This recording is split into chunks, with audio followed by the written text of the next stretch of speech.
अस्सलाम वालेकुम। आज मार्केट 881 पॉइंट प्लस क्लोज हुई है और मिनिमम 202 पॉइंट माइनस हुई थी मार्केट और 1195 पॉइंट मैक्सिमम गई है मार्केट। आज हम डिस्कस करेंगे मैपल लीफ सीमेंट को, यूबीएल को डिस्कस करेंगे, ख़ास तौर पर स्टैंडर्ड चार्टर्ड बैंक को डिस्कस करेंगे कल जिसकी अलर्ट कैंडल बनी थी, और CHCC और स्वीनार्थ और निशात मिल, इनको भी डिस्कस करेंगे क्योंकि इनकी अलर्ट कैंडल्स बनी है आज। अच्छा, और सबसे पहले तो वॉल्यूम आज हुए हैं 221 मिलियन के। 221 मिलियन का आज काम हुआ है। कल हुआ था 248 मिलियन का, उससे पहले 215 मिलियन का काम हुआ था। तो ठीक है, वॉल्यूम बहुत ज़्यादा बढ़ भी नहीं रहे, ड्रॉप भी नहीं हो रहे, ठीक है। 26 बिलियन का आज काम हुआ है वैल्यू में, और 30 बिलियन का कल काम हुआ था। आज 26 बिलियन का काम हुआ है। आज जिन्होंने पॉजिटिव कंट्रीब्यूट किया है उसमें यूबीएल है, PSO है, नेशनल बैंक, मारी, मैपल लीफ सीमेंट, और जिन्होंने नेगेटिव कंट्रीब्यूट किया है एंग्रो एच। आगे है जी एंग्रो एच के हवाले से मैं वैसे आपको बता दूं, लोग कहते रहते हैं कि एंग्रो एच को रिव्यू करूं, तो एंग्रो एच को मैं क्या रिव्यू करूं, क्योंकि मैं मोमेंटम ट्रेडिंग के हवाले से ज़्यादा बात करता हूं। तो मोमेंटम तो इसका बिल्कुल नहीं है। एंग्रो एच को मैं पिछले मतलब 1 महीना 2 महीने से ज़्यादा हो गया जब से लोग इसको बाय कर रहे हैं, तो मैं बता रहा हूँ कि एंग्रो एच बहुत ज़्यादा लोग बाय कर रहे हैं। लॉन्ग टर्म के लिए ठीक है, आप लें, आपकी अपनी स्टडी हो सकती है, लेकिन मोमेंटम ट्रेडिंग के लिए जो लेते हैं, शॉर्ट टर्म ट्रेडिंग या मीडियम टर्म ट्रेडिंग के लिए लेते हैं, उसके लिए एंग्रो एच किसी तौर पर भी सूटेबल नहीं है। ना ही हमारी कभी इसके बारे में ये एंग्रो एच हमारे रेडार पे आया है। तो एंग्रो एच मोमेंटम बिल्कुल नहीं है इसका, ठीक है। प्रेशर में है, लोगों ने इसको बहुत बाय किया हुआ है, जनरल पब्लिक के पास बहुत ज़्यादा। जो चीज़ जनरल पब्लिक के पास बहुत ज़्यादा चली जाए ना, समझ लें कि वो उसके अंदर जो है ना, उसकी थोड़ा सा उसके अंदर अब वो टाइम लेगा। अब ये बेहतर होगा, ऐसा नहीं है कि मैं फिर वो बता रहा हूँ कि जिन के पास एंग्रो एच है, मैं काफ़ी दफ़ा बता चुका हूँ कि जिन के पास एंग्रो एच है वो स्क्रीन को देखना छोड़ दें, वो वीकली मार्केट को देखें, नहीं तो वो अपना ब्लड प्रेशर बढ़ाएंगे, शुगर लेवल बढ़ाएंगे, इसके अलावा कुछ नहीं करेंगे, ठीक है। तो लॉन्ग टर्म के लिए तो छोड़ दें, भूल जाएं उसको। आप बार बार देखेंगे उसको तो फिर आपको कोई अच्छा स्टॉक नज़र आएगा, ओहो यार मैं एंग्रो एच की जगह यूबीएल ले लेता, एंग्रो एच की जगह मैं नेशनल बैंक ले लेता। तो इस तरह के ख्यालात जो आएंगे ना, तो उससे आपकी साइकोलॉजी ख़राब, इन्हीं चीज़ों से आपकी साइकोलॉजी ख़राब होती है। फौजी फर्टिलाइज़र है जी, जिन्होंने नेगेटिव कंट्रीब्यूट किया है, ई फर्टिलाइज़र, PSX और इंडस मोटर। तो ये थी जी मार्केट की समरी। और आज हम थोड़ा सा जल्दी काम कर लेंगे क्योंकि 6-7 स्टॉक्स हैं। यूबीएल के ऊपर भी मैंने ख़ास बात करनी है। अच्छा, तो सबसे पहले हम जाते हैं सबसे पहले मुझे डिस्कस कर लेना है KSE 100 इंडेक्स को डिस्कस कर लेते हैं जी। डेली चार्ट के ऊपर KSE 100 इंडेक्स, मैंने कल भी कहा था कि डेली टाइम फ्रेम के ऊपर बुरा नहीं है, मंदी स्टार्ट नहीं हुई मार्केट में, कोई इतना बड़ा इशू नहीं है। आवरली चार्ट पे हम इसको देखते हैं तो आवरली चार्ट के ऊपर भी बेहतर है, बुरा नहीं है। आज सपोर्ट ले लिए इसने और ठीक है, मतलब कोई इतना ख़ास अच्छा भी नहीं है, कोई इतना ख़ास बुरा भी नहीं है, ठीक है। डेली चार्ट के ऊपर, आवरली चार्ट के ऊपर हम बात करें इसको। तो अब हम चलते हैं सीधा कैटेगरीज की तरफ।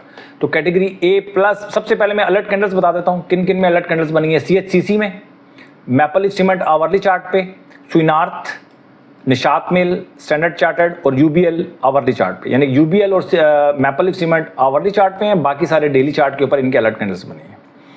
अलर्ट कैंडल का मतलब ये है, जो नए देखने वाले हैं उनको मैं बता देता हूँ। अलर्ट कैंडल का मतलब ये है कि स्वीनार्थ, जैसे मैं मिसाल दे रहा हूँ, स्वीनार्थ जहाँ पे आज क्लोज हुआ है, आज इसका जो हाई लगा है, कल अगर ये अपना हाई क्रॉस करता है तो हम इसको बाय करेंगे। 4% से लेके 6% तक आप स्टॉप लॉस रखेंगे, जो आपको सूट करता है। कुछ लोग 4% पसंद करते हैं, कोई 5, कुछ 6, लेकिन जो भी पसंद करते हैं आप वो उसको फिक्स करेंगे। जब आप डेली बेसिस के ऊपर जब आप काम करते हैं तो 4% अगर आप कर रहे हैं तो डेली 4% ही करेंगे, अगर 6% करते हैं तो डेली 6% ही करेंगे। और इसके अलावा अपनी वॉच लिस्ट बनाएंगे। अपनी वॉच लिस्ट में आपके पास 25 स्टॉक्स हैं, 50 हैं, 75 हैं, 100 हैं, एज़ पर योर एपिटाइट आप उसको देखेंगे आप कितने स्टॉक्स को हैंडल कर सकते हैं। आप अपनी वॉच लिस्ट बनाएंगे, अगर उन वॉच लिस्ट में इनमें से कोई स्टॉक है तो आप बाय करेंगे, अदरवाइज रैंडम आपने बाइंग नहीं करनी कि कभी आपने फर्ज कर लें अगर आप CHCC में अगर आज बाय कर रहे हैं, कल बाय करेंगे तो कभी बाय किया कभी बाय ना किया, ऐसा नहीं होगा। CHCC अगर आपके वॉच लिस्ट में है तो जब भी बाइंग ट्रिगर होगी आपको बाय करना है, जब भी सेलिंग ट्रिगर होगी आपको सेलिंग करनी है। ये इसका तरीक़ाकार होता है। एक लंबे अरसे के लिए आप स्टॉक को अपनी वॉच लिस्ट में लेकर आते हैं, लॉन्ग टर्म आपने इन्वेस्टमेंट करनी हो, शॉर्ट टर्म इन्वेस्टमेंट करनी हो, आपकी वॉच लिस्ट होती है, उसमें जो स्टॉक एक दफ़ा आता है वो एक लंबे अरसे के लिए परफॉर्म करने के लिए आता है। तो ये ऐसा नहीं है कि कभी आपने टीम के अंदर कर लिया, कभी टीम से बाहर कर लिया, ऐसा नहीं होता है। ठीक है, आपने इसको पाकिस्तानी टीम नहीं बनाना क्रिकेट की। अच्छा जी, तो बाकी नेशनल बैंक, साजगार, ये जो मैंने ब्लू हाईलाइट किए, इनमें हमारी पोजीशन चल रही है ATLH, लकी, AGP और पायनियर सीमेंट। तो बाकी अभी एयरलाइन कैटेगरी ए में है, लेकिन अलर्ट कैंडल नहीं बनी, और इसके अलावा कोई ऐसा स्टॉक नहीं है जिनकी A हो या A+ में हो, मैंने डिस्कस ना किया हो। अब हम चलते हैं जी, सीधा हम ट्रेड की तरफ जाते हैं। ट्रेड आजकल बड़ा थोड़ा सा मुश्किल बनी हुई है, बहुत वोलेटाइल है मार्केट। तो हमारा कल का मैं बता दूं आपको, UBL हमारा कल हो गया था, ट्रिगर हो गई थी उसकी सेलिंग, 4% पे हमारा स्टॉप लॉस हिट हो गया था। मेरे पास एंट्री नहीं आई थी तो मैं उसको लेजर्स का अपडेट नहीं कर सका था। तो UBL हमारा, क्योंकि कल सुबह, आज सुबह मैंने जब उसकी सेलिंग के लिए डालना चाहा तो वो था नहीं स्टॉक, तो पता चला कल हमारा वो सेल हो गया था। तो UBL को भी हम डिस्कस करेंगे आज। अभी फिलहाल हमारे पास जो चल रही हैं वो AGP है, साजगार है, पायनियर सीमेंट है, लकी सीमेंट आवरली चार्ट में हमने लिया था वो चल रहा है अभी, एटलस होंडा और नेशनल बैंक। अब जो प्रॉफिट हो रहा है वो मैं आपसे डिस्कस कर लेता हूँ।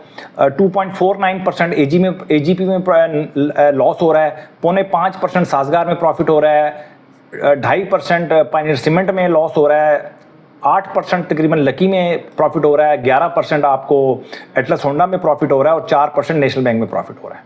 तो ये हमारी चल रही है जी इस वक्त सूरत हाल।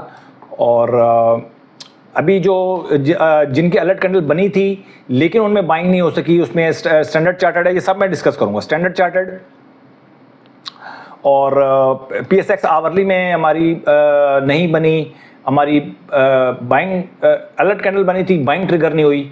PIBTL, FCL, maple leaf cement और ग्लैक्सो, मैपल लीफ सीमेंट और ग्लैक्सो को हम आवरली में इसको हम डिस्कस करेंगे। हम इसको लेकर गए हैं कि ये जो स्टॉक्स हैं, मैंने लिखा नहीं ग्लैक्सो और, अच्छा जी ठीक है, ग्लैक्सो और मैपल लीफ सीमेंट ये हमारे आवरली चार्ट पे हैं। ठीक हो गया जी। अच्छा, हम आगे चलते हैं और आगे कहाँ जाएंगे, आगे हम जाते हैं जी हम चार्ट पे। चार्ट पे आप सिचुएशन देख सकते हैं। सबसे पहले मैं डिस्कस करता हूँ, सबसे पहले मैं डिस्कस कर लेता हूँ CHCC, चिराग सीमेंट कंपनी। और चिराग सीमेंट की आज अलर्ट कैंडल बनी है, काफ़ी दिनों से अच्छा परफॉर्म कर रहा है, 8-10 दिनों से एक अपर ट्रेंड में है और अच्छा परफॉर्म कर रहा है। आज अलर्ट कैंडल बन गई है। अगर कल 279 क्रॉस करता है तो आपने इसको बाय करना है, और 4% या 6% स्टॉप लॉस के साथ। अब चिराग सीमेंट ऐसा स्टॉक है ना, कभी लोग बाय कर लेते हैं, कभी सेल कर लेते हैं, कभी नहीं करते।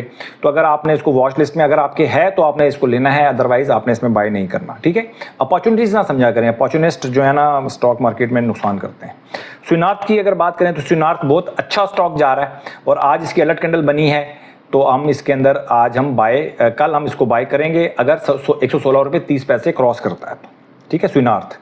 इसी तरह अगर हम निशात मिल की बात करें तो निशात मिल भी अच्छा परफॉर्म कर रहा है और आज हमारी इसके अंदर अलर्ट कैंडल बनी है। ठंडा ठंडा परफॉर्म कर रहा है, बहुत ज़्यादा वोलेटाइल नहीं है, लेकिन ठीक है, बुरा नहीं है। और 115 रुपये 35 पैसे क्रॉस होगा तो हम इसको बाय करेंगे जी कल। मैपल लीफ सीमेंट की बात करूं तो maple leaf cement daily chart पे अच्छा जा रहा है, बहुत अच्छा जा रहा है। और हम इसको आवरली चार्ट के ऊपर हम इसको बाय करेंगे। आवरली चार्ट पे हम देख लेते हैं इसकी क्या सिचुएशन जा रही है। आवरली चार्ट पे हम आवरली चार्ट पे कल खुलते साथ ही जी इसकी अलर्ट कैंडल बन चुकी है आवरली चार्ट पे। अगर कल खुलते साथ ही 65 रुपये 50 पैसे क्रॉस करता है तो कल सारा दिन के लिए अलर्ट कैंडल ये लाइव रहेगी। 65 रुपये 50 पैसे कल क्रॉस करेगा तो हम इसको बाय करेंगे। ठीक है, और उसके बाद हम UBL की बात करें तो UBL में मैं उनका मैसेज ठीक तरीके से नहीं पढ़ सका, लेकिन उन्होंने कहा चले मेरा रज़ा साहब हैं, उन्होंने कहा जी कि UBL बहुत ज़्यादा वोलेटाइल है, बहुत परेशान थे, मैं क्या करूं, आवरली चार्ट पे चला जाऊं, क्या करूं क्या ना करूं। भाई देखें, सबसे बड़ी बात तो ये कि आपने परेशान नहीं होना, आपने स्टॉप लॉसेस पहले डाल के रख दें। स्टॉप लॉस हिट होता है तो हिट होए, कोई मसला नहीं है। आप 3 दफ़ा स्टॉप लॉस हिट होगा, कितने परसेंट दे देंगे आप? 12% दे देंगे। 12% मुझे बताएं कमाना क्या मुश्किल है? अभी हमारे पास 12% वाले कौन से स्टॉक चल रहे हैं? 11.5% पे एटलस होंडा खड़ा हुआ है हमारा। अगर आपको लगा कि यार पिछले कई दिनों से मेरे स्टॉप लॉसेस ज्यादा हिट हो रहे हैं, ठीक है, आपको लगता है कि यार मेरे स्टॉप लॉसेस पिछले दिनों के ज्यादा हिट हो गए हैं, कोई इशू नहीं है। आप ये 11% एटलस होंडा चल रहा है, आप इसमें ट्रेलिंग ना करें, आप इसको बुक कर लें अपने दिल की ढारस के लिए कि यार ये 11% प्रॉफिट आ रहा है, ये निकलना चाहिए मेरे हाथ से, और मेरे पिछले लॉसेस भी हो चुके हैं काफ़ी, तो मैं उसको बुक करना चाहते हैं तो आप बुक कर लें। पहली बात तो ये, ठीक है, इस तरह आप अपने दिल को भी तसल्ली दे सकते हैं। दूसरी बात ये है कि आपकी क्वांटिटी जो है ये मैटर करती है, या तो आपने अपनी क्वांटिटी ज़्यादा कर ली है, ठीक है, क्वांटिटी में आपने डंडी मारी जिसकी वजह से आपको परेशानी हुई है, तो क्वांटिटी अगर आपकी सेम रहेगी, यानी कि अगर आपने 10,000 देना है तो हर दफ़ा तो 10,000 ही देंगे आप, तो 10,000 में कितना नुकसान कर लेगा एक स्टॉक। लेकिन आपने अपॉर्चुनिटी समझ के अपनी मिर्च में, वही बात है, मिर्च मसाला डाला है आपने तो भाई आपको मिर्चें लगेंगी, अपना मिर्च मसाला डाला तो मिर्चें लगेंगी। लेकिन अगर इंग्रेडिएंट्स के हिसाब से अगर आपने मिर्चें डाली हैं तो आपको टेस्ट, आपको अच्छा टेस्ट फील होगा। लेकिन अगर आपने अपना मिर्च मसाला भी उसके अंदर डाल दिया है फिर मिर्चें लग सकती हैं। तो बहुत सारी चीज़ें हैं। देखिए, मैं ये नहीं कहता आपको कि आप मेरी स्ट्रेटजी को एज इट इज़ अप्लाई करें, आप उसमें से अच्छी चीज़ें लें, बुरी चीज़ें छोड़ दें, वो भी कर सकते हैं आप। मज़ीद इसके अंदर बेहतर आप उसको कर सकते हैं अपनी स्टडी के लिए हवाले से, वो भी करें। मेरे पास टाइम नहीं होता, मैं आपको बताऊं, आपके पास टाइम है, आप उसको बेहतर कर सकते हैं, आप बेहतर करें, आप कोई इशू नहीं है। और इसके अलावा क्या कहते हैं इसको, मैं देखिए जब इसको बेहतर करूंगा मैं नई स्ट्रेटजी बनाऊंगा, तो मैं तो ये एज इट इज चलती रहेगी, थोड़ा बहुत इसको निखार, थोड़ी बहुत इसकी लिपस्टिक वगैरह ठीक करेंगे, अदरवाइज इसी तरह चलती रहेगी। हम नई एक स्ट्रेटजी बना के हम उसको चला रहे होते हैं, तो एक वक्त में आपके पास 8-10 स्ट्रेटजीज होंगी, जो मर्जी अप्लाई करें आप अपने स्टॉक पे। एक तो ये चल रहा होता है। दूसरा, अब मैं अगर यूबीएल को मैं डिस्कस करूं उसके ऊपर, आवरली चार्ट के ऊपर, देखें कल हमारा ये हो गया था, हिट हो गया था। तो हम अगर डेली चार्ट पे हम इसको देखें तो डेली चार्ट के ऊपर यूबीएल बहुत तेज़ है, बहुत तेज़ है, ठीक है। कल की वोलेटिलिटी के बावजूद भी उसने 45 की मूविंग एवरेज को टच नहीं किया, ठीक है। और अगर हम बात करें आरएसआई, तो आरएसआई भी 60 से नीचे नहीं गया, तो ये तेज़ी के अंदर है। जब आपका सेल हो गया आप आवरली चार्ट पे चले जाएंगे, आवरली चार्ट पे आप चले गए, उस दिन नहीं जाएंगे, आप बेच दिया छोड़ दें, आप उस दिन छोड़ दें, नेक्स्ट डे जाएंगे आप आवरली चार्ट के ऊपर, आप देखेंगे क्या सूरत हाल चल रही है। तो आज आप देख लें कि आज इसने स्टार्ट किया तो पहली कैंडल बनी, देखिए लास्ट इसकी कैंडल बनी थी 55.91, कल आखिरी कैंडल बनी थी 55.91। थोड़ी बात थोड़ी सी टिपिकल है, समझ लें, कम्प्लेक्स है। 55.91 मैंने जो अपने सिस्टम पे लिखा हुआ है ना, वो 55, जब भी कोई स्टॉक ऊपर जाता है ना, जैसे आवरली चार्ट के ऊपर मैंने काम किया, तो जो भी कोई भी स्टॉक जब नीचे जाता है, यानी कि दोबारा एंट्री के काबिल मैं उसको उस वक्त समझता हूं जब वो, जैसे इसकी यहाँ पे आरएसआई थी 69.79, अगले दिन आरएसआई हुई 67, उससे अगले दिन हुई 55.91, उससे अगले दिन हुई 60.12। तो मैं तो यहाँ पर एंट्री नहीं लेता, मेरा सिस्टम को मैंने 55 तोड़े, तो मैं, यानी कि जब 55 तोड़ देता है ना, फिर मेरी एंट्री बनती है उसके अंदर। मैंने आवरली चार्ट पे 55 तोड़ने का इंतजार करना है, 55 तोड़ने के बाद जब वो 60 क्रॉस करे और 45 की मूविंग एवरेज से ऊपर हो, 200 की मूविंग एवरेज से ऊपर हो, फिर उसके बाद मैं एंट्री लेता हूं। तो इसमें मेरी एंट्री नहीं बनी, आज एंट्री बन गई है, 61.48 पे क्लोज हुआ है, और इसने एक दफा बीच में 53.90 अपना आरएसआई तोड़ा है, 55 से नीचे क्लोज हुआ है। तो अब मैं आज मेरा ये 61.48 आज क्लोज हुआ है, तो कल मेरा ये 498 में मेरी अलर्ट कैंडल है इसकी यूबीएल की, और 498 क्रॉस करेगा तो मैं इसको बाय करूंगा। और अब इसमें अच्छा खासा आपको वोलेटिलिटी के लिहाज से इसमें मार दी है, कोई मसला नहीं है। एक स्टॉक आपको मार दे दी है तो कोई प्रॉब्लम नहीं है। एटलस होंडा ने आपको मेरे केस में मुझे एटलस होंडा ने बचा लिया है, मुझे लकी सीमेंट ने बचा लिया है, मुझे साजगार में फ़ायदा हो रहा है, मुझे नेशनल बैंक में फ़ायदा हो रहा है, तो मुझे प्रॉब्लम क्या है।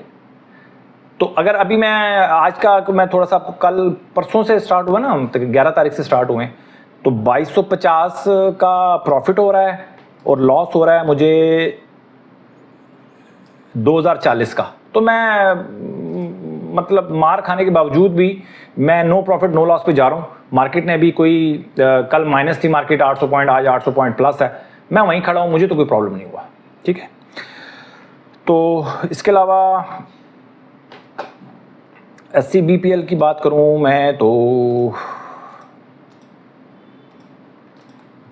SC BPL स्टैंडर्ड चार्टर्ड की बात करूं तो आज इसकी हमारी अलर्ट कैंडल ट्रिगर, कल अलर्ट कैंडल बनी थी, आज हाई क्रॉस नहीं हुआ तो बाई नहीं करें। इस अलर्ट कैंडल को जो 16 तारीख को बनी हम इसको जिंदा रखेंगे। 62 रुपये क्रॉस होगा तो हम स्टैंडर्ड चार्टर्ड में बाय करेंगे कल। और जब 2-3-4 दिन जब तक ये हमारी 55 की RSI नहीं तोड़ता हम इस अलर्ट कैंडल को जिंदा रखेंगे। अपना बहुत ख्याल रखें, अपनी इन्वेस्टमेंट का ख्याल रखें।